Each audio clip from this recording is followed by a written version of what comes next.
आज आपण इव्हनिंग स्नॅक्समध्ये अजून एक पदार्थ बनवणार आहोत आणि तोही झटपट होणार आहात चविष्ट स्नॅक्स आहे जे आपण यामध्ये मोड आलेल्या कडधान्याचा वापर केलेला आहे। मोड आलेल्या कडधान्यापासून हे स्नॅक जे बनवतो ते चवीला एकदम अप्रतिम लागतं। तर एकदा नक्की बनवून बघा।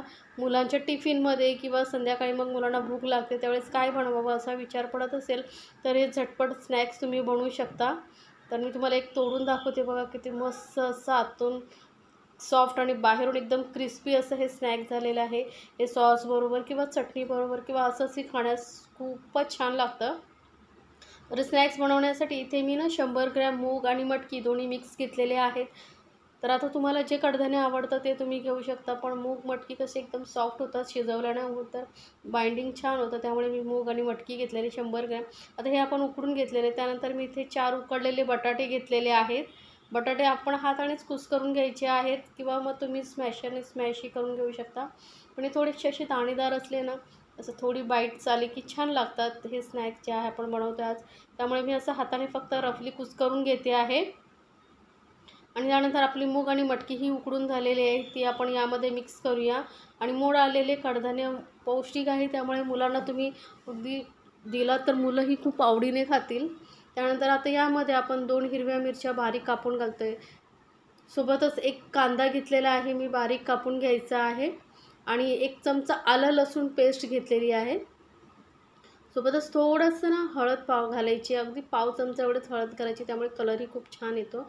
आणि अर्धा चमचा इथे मी लाल मिरची पावडर घालते, कारण आपण हिरवी मिरचीही घातलेली आहे। अगर तुम्हाला हिरवी मिरची नसेल घालायची तर मग तुम्ही लाल मिरची पावडरचं प्रमाण वाढवू शकता। सोबतच आता चवीनुसार घालूया मीठ आणि खूप सारी कोथिंबीर। कोथिंबीरमुळे ही स्नॅक्सला खूप छान टेस्ट येते। आता हे सर्व साहित्य आपण व्यवस्थित मिक्स करून घेऊया। चांगलं मिक्स एकजीव करून घ्यायचं आहे। मटकीला तुम्ही कुकरमध्ये 1 शिट्टी काढू शकता किंवा असंच कढईमध्ये वगैरे उकडवली तरी चालेल, पटकन उकडतं। तर मी कुकरमध्ये 1 शिट्टी काढून घेतलेली होती, त्यामुळे पटकन उकडलं जातं। आता हे तुम्ही बटाटे आणि मटकी उकडून ठेवू शकता आणि पटकन संध्याकाळी हे स्नॅक्स बनवू शकता, अगदी झटपट तयार होतं। आता याचा मिक्स झाल्यानंतर याला आपण शेप देऊन घेऊया, कटलेटसारखा किंवा चौकोनी गोल, तुम्हाला जसं आवडेल तसं शेप तुम्ही देऊ शकता।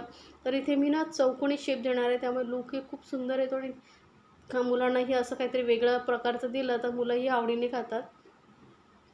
ते बघा, या पद्धतीने आधी गोल करून घ्यायचं आणि मग हाताने चौकोनी याला शेप द्यायचा आहे। तर असे आपण हे स्नॅक्स बनवून घेऊया आणि थोडीशी असे जाडसरच ठेवायचे, म्हणजे खूपच छान लागतात। जास्त पातळ करू नका, इतपत जाड असे आपण हे स्नॅक्स बनवून घेणार आहोत। किंवा तुम्ही असं गोल पॅटीससारखंही याला शेप देऊ शकता। मग असंही तुम्ही बनवू शकता, हातावरती राऊंड करून याला पॅटीसचा शेप देऊ शकता। जसं तुम्हाला आवडेल तसं तुम्ही त्याला शेप देऊ शकता। तर मी तर चौकोनी बनवून घेतलेले आहेत बघा स्नॅक्स, आपण चौकोनी इथे बनवून घेतलेला आहे। तर हे स्नॅक्स आपण ठेवूया बाजूला आणि यासाठी लागणारी आता एक पेस्ट बनवून घेऊया आपण स्लरी। तर त्यासाठी एका बाउलमध्ये वगैरे मैदा घ्यायचा आहे। तर इथे मी 3 चमचे मैदा घेते आणि यामध्ये अगदी थोडंसं मीठ घालूया चवीनुसार, जास्त नाही, थोडंसं पाव चमचा एवढं मीठ घालायचं आहे। आणि आता मिक्स करून थोडंसं पाणी घालून आपण याची अशी थोडीशी पातळसर अशी पेस्ट बनवून घेणार आहोत। एकसाथ पाणी घालू नका, नाहीतर काय होतं ना, मग मैद्याला अशा गुठळ्या येतात। त्यामुळे थोडंसं पाणी घालायचं आणि मिक्स करत राहायचं आहे। मी दाखवलेल्या रेसिपी जर तुम्हाला आवडत असतील तर चॅनलला लाईक्स, कमेंट आणि सबस्क्राईब करायला विसरू नका। सोबतच बेल आयकॉनवरती क्लिक करा, म्हणजे माझ्या नवीन रेसिपीची नोटिफिकेशन लगेचच तुमच्यापर्यंत पोहोचेल। आता हे बघा, अगदी थोडंसं पाणी मिक्स करत याची मी पेस्ट करून घेते आहे। तर इतपत बघा, अशी एकदम पण पातळ नाही आणि एकदम पण घट्ट नाही, अशी आपल्याला ही पेस्ट बनवायची आहे। आणि इथे मी ब्रेड क्रम्स बनवून घेतलेले आहे, 4-5 स्लाईस मिक्सरमध्ये बारीक करून घ्यायच्या, म्हणजे ब्रेड क्रम्सही घरच्या घरी तयार होतात। तर काय करायचं आहे, आपल्याला एक स्नॅक्सचा एक पीस घ्यायचा आहे, पेस्टमध्ये कोट करायचं आहे। फोकच्या साहाय्याने इझिली एक्स्ट्रा जे बॅटर असतं ना ते निघून येतं आणि मग ब्रेड क्रम्सही चिकट होत नाहीत, त्यामुळे फोकचा वापर करा। तर आणि लगेचच याला आपण ब्रेड क्रम्समध्ये ट्रान्सफर करून घ्यायचं आहे आणि वरून ब्रेड क्रम्स लावून घ्यायचे आहेत, पूर्ण व्यवस्थित कवर झालं पाहिजे हलक्या हाताने, म्हणून फोकचा वापर केला की बघा ब्रेड क्रम्स जास्त चिकट होत नाही। तर एक्स्ट्रा जर ब्रेड क्रम्स पेस्ट आली तर मग ब्रेड क्रम्स एकदम गोळ्यासारखं होतात। तर इथे या पद्धतीने पूर्ण स्नॅक्स आहे ना व्यवस्थित कोट करून घ्यायचं आणि एका प्लेटमध्ये आपण याला ट्रान्सफर करूया. तर मी अजून एक तुम्हाला दाखवते, अगदी सोपं आहे. एक कटलेट्स घ्यायचा, त्याला पूर्ण व्यवस्थित पेस्टने कोट करायचं आहे आणि एक्स्ट्राचं जे बॅटर आहे ते आपल्याला काढून टाकायचं आहे. व्यवस्थित निथळून घ्यायचं म्हणजे एक्स्ट्राचं बॅटर निघून येतं आणि याला लगेच ब्रेड क्रम्सवरती ट्रान्सफर करायचं आणि हाताने पूर्ण याला ब्रेड क्रम्समध्ये कवर करून घ्यायचं आहे.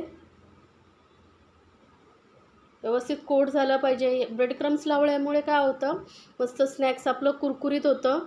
आता ब्रेड क्रम्स नसतील वापरायचे तुम्हाला तर मग आपण जी शेवयांसाठी शेव वापरतो ना खिरीसाठी, तेही शेवया बारीक करून तुम्ही लावून फ्राय करू शकता. तरीही स्नॅक्स खूप छान लागतं. तर तुम्हाला जसं आवडेल तसं तुम्ही करू शकता. तर या पद्धतीने मी सर्व स्नॅक्स आहे ते बनवून घेते. स्नॅक्स आपलं तयार झालेलं आहे. याला तुम्ही फ्रीजमध्येही असं एअरटाईट कंटेनरमध्ये भरून स्टोअर करू शकता आणि जेव्हा मुलांना बनवायचं असेल तेव्हा पटकन तुम्ही बनवून देऊ शकता. मुलंही आवडीने खातील. तर असं एक आठवडाभर हे स्नॅक्स फ्रीजमध्ये राहू शकतं, जराही खराब होणार नाही. आता याला आपण फ्राय करून घेणार आहोत. तर पॅनमध्ये मी थोडं तेल घेतलेलं आहे. याला तुम्ही डीप फ्रायही करू शकता किंवा शॅलो फ्रायही करू शकता. दोन्ही पद्धतीने एकदम छान कुरकुरीत होतं. तर इथे मी शॅलो फ्राय करून घेते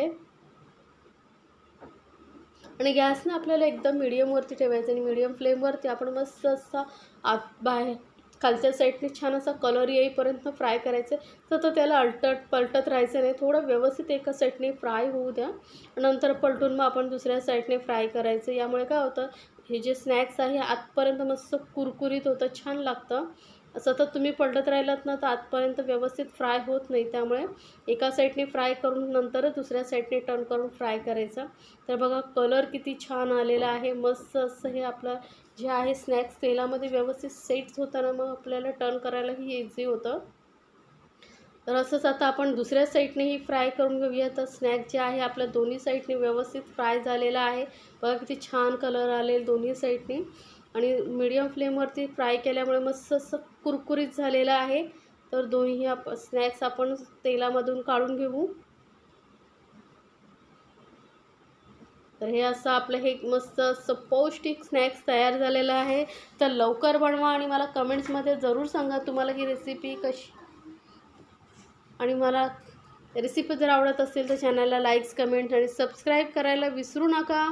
सोबतच बेल आयकॉनवरती क्लिक करा म्हणजे माझे नवीन रेसिपीचे नोटिफिकेशन लगेचच तुमच्यापर्यंत पोहोचेल.